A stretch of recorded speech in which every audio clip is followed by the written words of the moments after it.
Bien, vamos a hablar acerca de Bartonella. Hay que recordar que Bartonella es una enfermedad ya muy conocida desde tiempos incaicos. Hay huacos en las cuales representan, ¿no?, los individuos ya con las lesiones verrucosas que se presentaban ya desde ese tiempo. Hay que recordar también que el cronista Garcilaso de la Vega describe como una enfermedad verrucosa en las tropas españolas que llegaron por primera vez a la zona de Coaqué, en Ecuador, ¿no? Hay que pensar también o saber que por mucho tiempo la enfermedad era endémica y se creía que solo era en Perú y que tenía solo una fase, que era la fase verruga peruana, pero eso con el tiempo ya se ha ido descartando. Algunos personajes históricos con respecto a Bartonella, claro, pues en el año 1875 ocurrió una epidemia caracterizada por fiebre y anemia, ¿no? La fiebre de la Oroya, eso se produjo en las construcciones del ferrocarril que había desde Lima a la Oroya. En el año 1875, como sabemos, Daniel Alcides Carrión, estudiante de medicina, se inocula con material tomado de un paciente con verruga peruana y posteriormente, 20 días después, hace toda la sintomatología de la fiebre de la Oroya, falleciendo, ¿no? Y Alberto Barton descubre el agente etiológico de la enfermedad de Carrión. Bien, epidemiológicamente la bartonelosis es endémica en zonas de Perú, Ecuador y Colombia, siempre presentándose por una predilección en un cierto territorio. Hay que recordar que las zonas mayor descritas personalmente en las zonas de altura, ¿no?, en promedio más o menos entre 1000 a 3000 metros sobre el nivel del mar, y otras descripciones hablan desde los 500 o 600 metros hasta los 3000 metros sobre el nivel del mar. Recuerden que la geografía y las condiciones climáticas varían, ¿no?, dependiendo mucho de la región, muy diferente entre Perú y Ecuador. La emergencia o reemergencia de muchas enfermedades infecciosas, incluyendo también justo Bartonella, coinciden mucho con los fenómenos del Niño. Hay que ver que en nuestra zona, uno de los principales lugares donde se describen la mayor cantidad de casos es la zona de Ancash, ¿no? Posteriormente también descrito mucho en la zona de Cusco, en Amazonas, en Cajamarca, en Huánuco y en la zona de Lima, ¿no?, prácticamente en la sierra de Lima, donde tenemos algunos reportes sobre Bartonella. Hay que recordar que el vector encargado de esto es la leucemia, y vamos a ver que este vector varía en algunas zonas dependiendo de la zona, ¿no? Por ejemplo, en la zona de Ancash, la clásica leucemia verrucarum, leucemia peruensis, son las que mayormente se describen.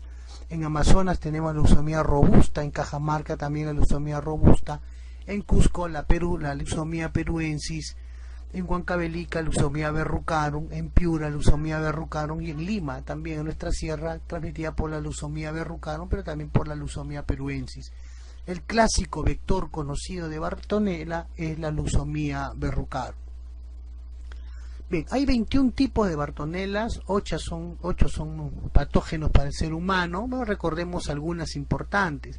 La Bartonella basiliformes para la enfermedad de Carrión, la Quintana, descrita como fiebre de las trincheras, la Cancelae, muy descrita en la enfermedad de arañazo de gato. Recuerden bien que esto producto de una fisura o contacto con la piel se forma una lesión papular, eritematosa, con cadena ganglionar regional o epitroclear, ¿no?, que esto con el tiempo puede revertir por sí sola.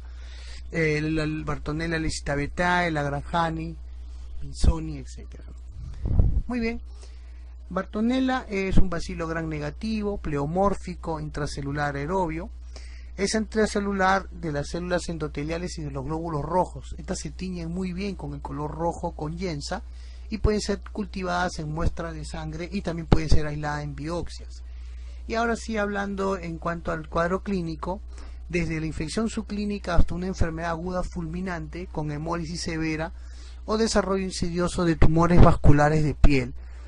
Se describe mucho las dos fases bien definidas de la enfermedad, ¿no? La primera fase hemática o fiebre de la Oroya y la segunda fase crónica o eruptiva, ¿no?, de la zona de lo conocido como la verruga peruana. Otras descripciones, como es la fase hemática, la fase intercalar y la fase verrucosa, ¿no? Son las formas en las cuales pueden ser descritas, pero vamos a empezar con lo que es la fase anémica, que es la forma más grave, ¿no? Tiene un periodo de incubación hasta 61 días, un promedio entre 10 y 210 días. Tiene síntomas prodrómicos inespecíficos, ¿no?, de inicio gradual, Hay sensación febril, malestar general, paciente cursa con escalofríos leves, mialgias, artralgias, cefalea, náuseas o vómitos. Los signos en fase anémica hemos descrito uno de los más principales: palidez, ictericia, linfadenomegalias, hepatomegalia, esplenomegalia. Los síntomas como enasarca, edema pulmonar, los sangrados pericárdicos, miocarditis, delirio y coma son manifestaciones netamente de severidad y de gravedad de esta fase. Recuerden que la fase anémica tiene una evolución muy rápida. El paciente puede tener una anemia severa. La segunda semana se presentan las complicaciones infecciosas y no infecciosas, que las vamos a describir más adelante. El diagnóstico diferencial es importante de la fase anémica. Se confunde mucho con fiebre tifoidea, pero recuerden que la bartonelosis puede coinfectarse con fiebre tifoidea. Uno de los diagnósticos más importantes de coinfección o de diagnóstico diferencial va a ser fiebre tifoidea. También con tifos murinos se puede, el diagnóstico diferencial, leptospirosis, malaria, brucela, hepatitis viral, mucho más alejado de algunas enfermedades hematológicas propiamente, como las anemias hemolíticas, las anemias aplásicas y las leucemias. Bien, existen criterios de alarma, efectivamente: la fiebre alta o persistente, la taquimia, los pulso débil, la hipotensión y el estado de conciencia, entre los más importantes, ¿no? Puede también estar oliguria, hipotermia, problemas de anemia severa y el deterioro clínico aún recibiendo tratamiento. Factores asociados a mortalidad, efectivamente: coma, el paciente en anasarca, la púrpura y la hipotermia relacionados a mortalidad. Bien, hablemos un poco entonces en esta fase anémica o fase aguda, lo que respecta a las complicaciones no infecciosas, que se dan en un promedio de 32.3%. Recordemos que los trastornos neurológicos son uno de los más frecuentes: la insuficiencia cardíaca congestiva, los derrames pericárdicos, con una letalidad hasta de 9%.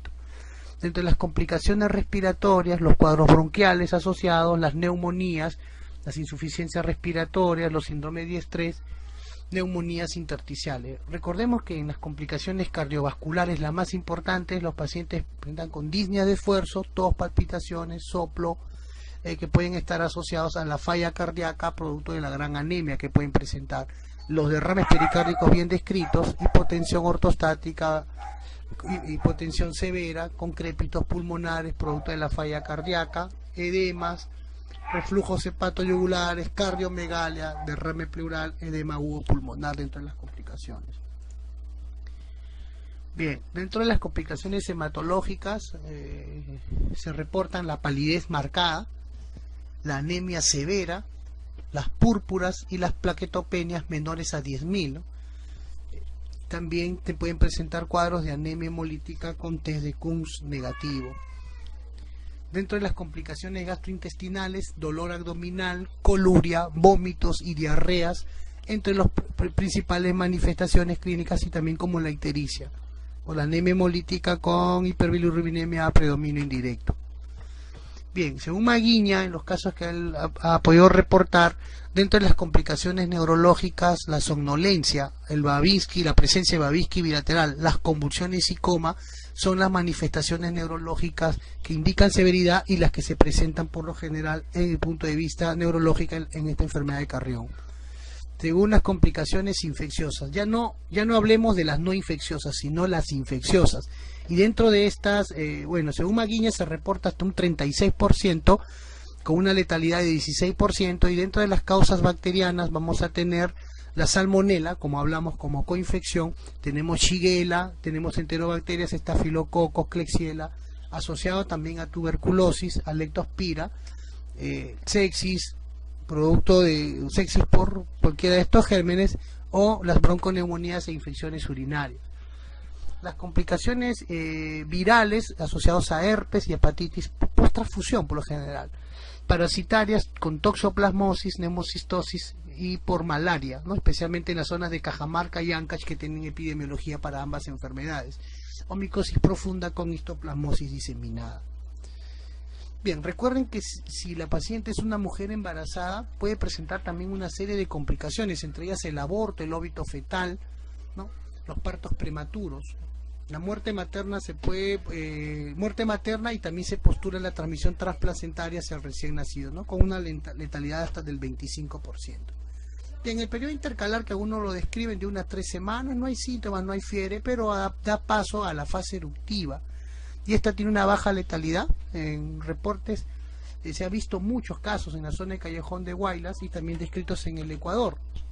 Hay que recordar que en la fase eruptiva la verruga peruana se presenta en ciertas zonas endémicas, ¿no? Donde hay mucho compromiso tanto en niños, adolescentes, y sin que ellos hayan pasado por la fase aguda o hematológica, ya aparecen con lesiones que vamos a describirla muy bien de acuerdo a su clasificación. Las lesiones eruptivas se localizan generalmente en miembros superiores, en miembros inferiores, en tórax, tanto en la parte anterior como posterior. Duran sin tratamiento entre 3 y 6 meses y no dejan cicatriz alguna. Las localizaciones más frecuentes que se han descrito en miembros inferiores y superiores. Las formas de presentación de la forma verrucosa en su forma miliar, en su forma mular, en su forma nodular y sus presentaciones mixtas. Y vamos a describir rápidamente cada una de ellas. La forma miliar, los verrucomas son pápulas de menos de 3 milímetros de diámetro. Estas pápulas son globulosas, de color rojo vivo, a veces pruriginosas y con frecuencia pueden ser numerosas. Recordemos también que la forma mular son verrucomas, ya los más conocidos, los más clásicos, ¿no? Mayores de 5 milímetros, son frecuentemente sésiles, muchas erosionan y son muy sangrantes, ¿no? Al roce, al rascado de esta lesión se pueden hasta coinfectar, pero por lo general son sangrantes. Las formas nodulares o subcutáneas en superficie extentora de brazos y piernas, en codos, en rodillas y generalmente suelen ser múltiples, ¿no? Y se palpan ubicadas por debajo del tejido celular subcutáneo o muy junto a ellos, en la cual pueden estar presentes en estas localizaciones, pero que también pueden estar en tórax o en la región de las nalgas. La combinación de estos por diferentes tipos de lesiones, efectivamente tenemos la forma mular, la forma miliar, en presentaciones mucho más severas. Este es un polimorfismo regional completo, o sea, que asociado me parece a varicela, pero sin embargo estas presentaciones severas también se han podido describir. El diagnóstico diferencial en la fase eruptiva se da mucho con hemangiomas, granulomas piógenos y mucho cuidado con sarcoma de Kaposi, ¿no? En las presentaciones más asociadas en pacientes actualmente con infección por VIH. Son muy parecidos a estas lesiones. También con angiomatosis basilar, con problemas de lepra, con problemas de molusco contagioso, problemas de varicela. En cuanto al diagnóstico, de acuerdo a las fases, se va a ver que podemos tener en la fase aguda el frotis periférico como parte del diagnóstico, tanto en fase aguda, que es la mejor, tiene mayor rentabilidad que en la fase eruptiva. El hemocultivo tanto en la fase aguda como en la fase eruptiva, y el cultivo o biopsias de la fase eruptiva, ¿no? Especialmente de las lesiones verrucosas. Estas 3 formas son las más prácticas para poder hacer el diagnóstico de bartonelosis. También tenemos los métodos de laboratorio, Western blot, PCR, IFI, ¿no? Que se puede, por lo general, se puede apreciar mucho mejor en las fases eruptivas. El tratamiento en cuanto al manejo para Bartonella, para terapias de primera línea, con ciprofloxacina, ceftriaxona, en adolescentes y adultos también ciprofloxacina y ceftriaxona como primera opción. Como segunda línea, en pacientes gestantes también ceftriaxona, más cloranfenicol y medicaciones de segunda línea, tanto para niños y adolescentes, ciprofloxacina y ceftazidima o ciprofloxacina con aminoglucósido, en este caso amicacina. Bien, el manejo del bartonelosis en fase crónica eruptiva. Recuerden que tanto para niños, adolescentes y gestantes la droga de primera elección es acitromicina, y los de segunda línea para niños rifampicina, eritromicina o cipro, y adolescentes rifampicina, eritromicina o ciprofloxacina igual. Muy bien, eso es todo con respecto a Bartonella.